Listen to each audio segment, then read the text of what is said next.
Assalamualaikum warahmatullahi taala wabarakatuh. Bismillah walhamdulillah wassalatu wassalamu ala rasulillah wa ala alihi wa sahbihi wa mawala wa la hawla wa la quwwata illa billah amma ba'd. Sederek-sederek ingkang kula hormati, alhamdulillah saged panggih malih bisa berjumpa lagi di malam Senin yang insyaallah diberkahi kan ini malam kelahiran Kanjeng Nabi. Pas kalau kita mengadakan tiap malam Senin Maulidun Nabi, semoga kita mendapatkan barokah dari apa yang kita baca dari kitab Maulid, plus juga mendapatkan rezeki yang berlimpah barokah karena tadi kita sudah baca surat Waqiah. Satu saat Kanjeng Nabi itu pernah bersabda, ar-ruhu junudun mujannadah,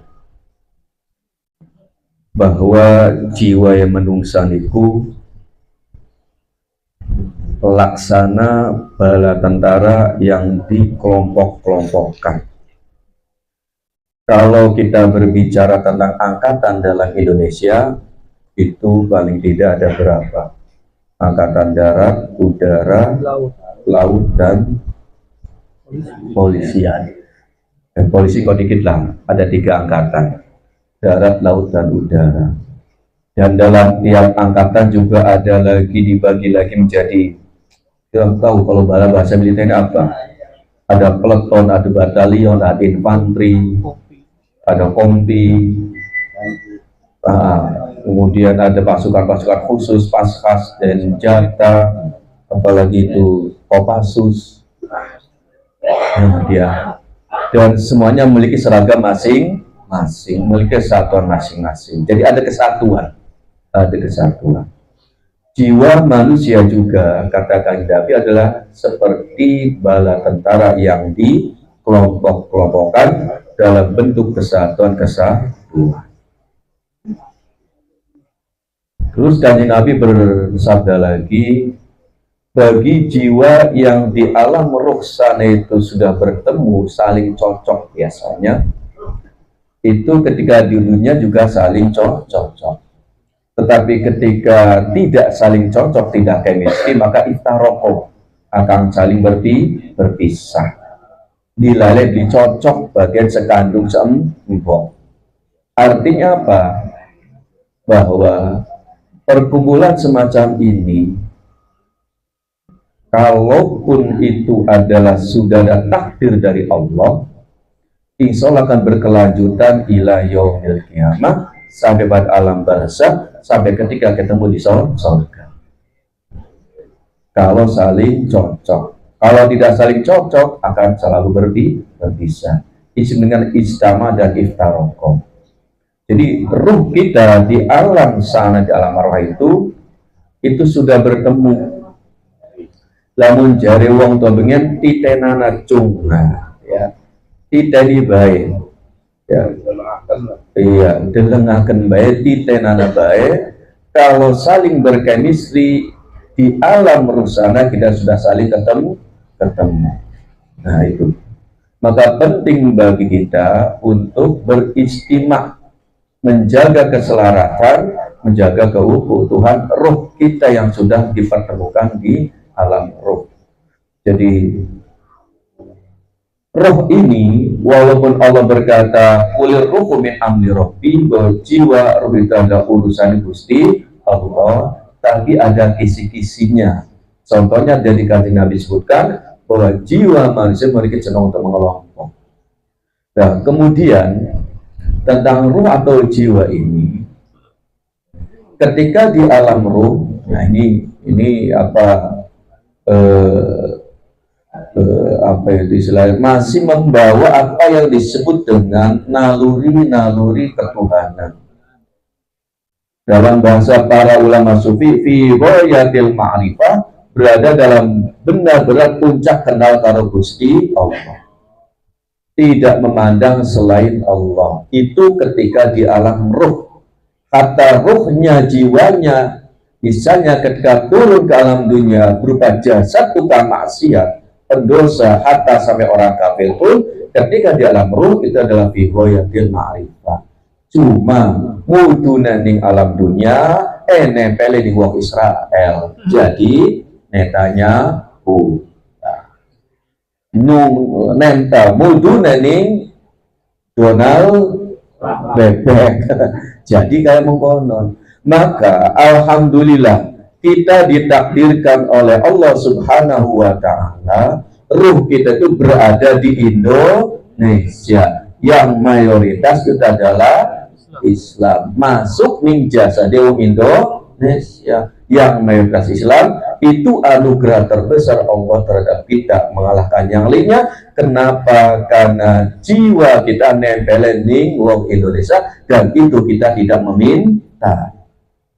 Dilalahe mbok bapak kita wong Islam, walau karena mungkin ibu bapak kita mungkin dulu pengen sholat, masih tukang maksiat, tapi KTP Islam untung daripada nempel ning Israel. Jadi neta Yahudi. Nah ini maka penting nih untuk selalu mengawal hati.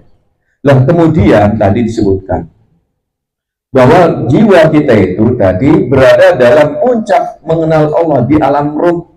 Tetapi ketika masuk ke alam dunia, masuk ke jasad raga manusia, terjadilah sedikit ada pergeseran perubahan dalam naluri kesucian, naluri ketuhanan. Itu pun kalau ketika masuk ke alam jasad manusia di alam dunia ini pada usia 4 bulan biasa anak ruh dalam jasad dalam kandungan itu masih membawa naluri ketuhanan, naluri kesucian. Nabi bersabda, kullu mauludin yuladu alal fitrah, bahwa setiap manusia telah itu membawa telah dengan dalam kandungan naluri kesucian. Nah, di antara kesucian adalah yaitu naluri ketuhanan. Fa inna abawaihi, nah ini maka sesungguhnya ibu bapaknya yuhawidanihi, ada yang membuat jadi dia Yahudi, yunasironihi menjadi Nasrani atau Majusi. Nah ini pentingnya faktor lingkungan atau dalam bahasa para guru faktor apa? Ada lingkungan atau faktor bawaan atau hereditas. Ini penting. Ya, nah faktor lingkungan juga mempengaruhi. Tadi sebutkan dilala ruh kan nempel Israel, maka jadi Yahudi. Ruhnya nempel Indonesia, insya Allah Islam. Nah, insya Allah Islam. Nah ini nih untungnya. Nah ketika nyampe ke jasad, nah ini ya jasad itu ada panca indera. Nah, ruh nyampe ke jasad, mata ndeleng, kuping, krungu, mulai kotor nih, mulai kotor. Punten misalnya, ketika kita dihadapan kita, anak wong lagi ngipit-ngipit sate, nah terus tercium baunya, itu rangsangannya dorongannya apa kira-kira? Pengen mangan, kempong, beli mungkin pengen ranjang. Kenapa? Karena respon yang diterima oleh mata kemudian masuk ke saraf otak itu kurang tahu enzimnya apa, enzim atau satu lagi apa itu. Ya respon ke otak nanti timbulnya adalah misalnya weteng jadi diracap, cangkem ngiler pengen mangan. Tetapi ketika deleng misalnya gambar wong wadon kayak mengkanan, ya lanjang kotak misalnya, itu nggak mungkin kita pengen makan. Kenapa? Karena respon yang diterima oleh mata beda dengan tadi yang makanan. Lah ini mulai kotor. Ada nalur-nalur bawaan yang mulai terbawa dari faktor lingkungan. Maka di sini awalnya ketika ruh menyentuh hal semacam ini, maka berubah jadi aplikasi ruh menjadi aplikasi nafsu. Jadi aplikasi seperti ruh itu dan nafsu itu semacam aplikasi yang dengan software itu sifatnya abstrak, tapi ada di dalam HP. Di dalam HP itu kan ada beberapa hardware dan software, dalam laptop juga, dan juga saling tertukar aplikasi semacam ini. Juga sama dengan itu adalah dalam diri kita itu ada yang sifatnya abstrak, ya ini semacam aplikasi atau software.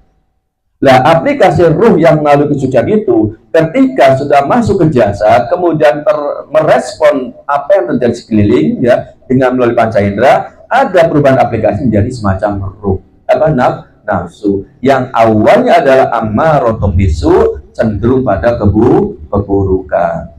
Kanjeng Nabi Yusuf semacam mungkin ada pengaruh virus. Kanjeng Nabi Yusuf satu saat ketika ya manusiawi, Siti Zuleha itu tertarik dengan beliau. Begitu juga beliau juga tertarik dengan Siti Zuleha. Beliau dalam konsep qad hammat bihi wa hamma biha. Waduh, dikit dulu, lamang dikit. Qad hammat bihi wa hamma biha. Zuleha seneng, anak sengaja demen, seneng nih Kanjeng Nabi Yusuf wa hamma biha. Juga beliau tertarik dengan kecantikan Zuleha. Laula an ra'a burhana rabbi, seandainya tidak dapat petunjuk dari Allah, mungkin bisa terjadi hal tidak diinginkan.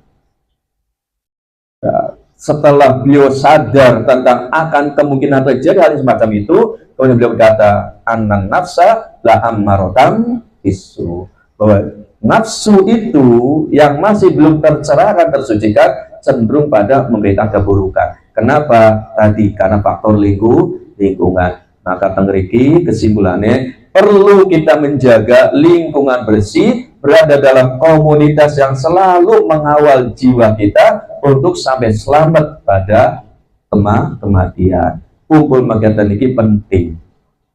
Kumpul begini penting untuk selalu mengawal ruh kita, jangan sampai berubah menjadi aplikasi buruk yang disebut dengan amarotam bisu. Lah ngoten wis teman-teman kula ngapunten. Ini juga kultum kuliah 7 menit. Kurang lebihnya mohon maaf kalau ada kekurangan kesalahan. Assalamualaikum warahmatullahi wabarakatuh.